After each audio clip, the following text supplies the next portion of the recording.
আজকের ভিডিওতে আমি ক্রোয়েশিয়া এবং ক্রোয়েশিয়ার ওয়ার্ক পারমিটের বিভিন্ন তথ্য। ক্রোয়েশিয়া বর্তমানে ইউরোপের একটি সেনজেনভুক্ত রাষ্ট্র।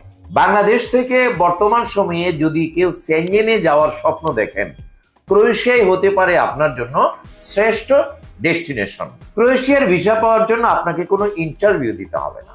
আপনার পুলিশ ক্লিয়ারেন্সটি ডাবল অ্যাটাস্টেড কমপ্লিট করে অনলাইন সাবমিশন পাওয়ার পর ওয়ার্ক পারমিট লাভ করে আপনি ভারতে অথবা নেপালে আপনার অ্যাপ্লিকেশনটি জমা দিয়ে আপনি ভিসা লাভ করে ক্রোয়েশিয়ায় পৌঁছে আপনি বৈদেশিক মুদ্রা অর্জন করতে পারেন। কারা কারা সৌভাগ্যবান আছেন আমরা এই ভিডিওতে তাদের নামগুলো ঘোষণা করব।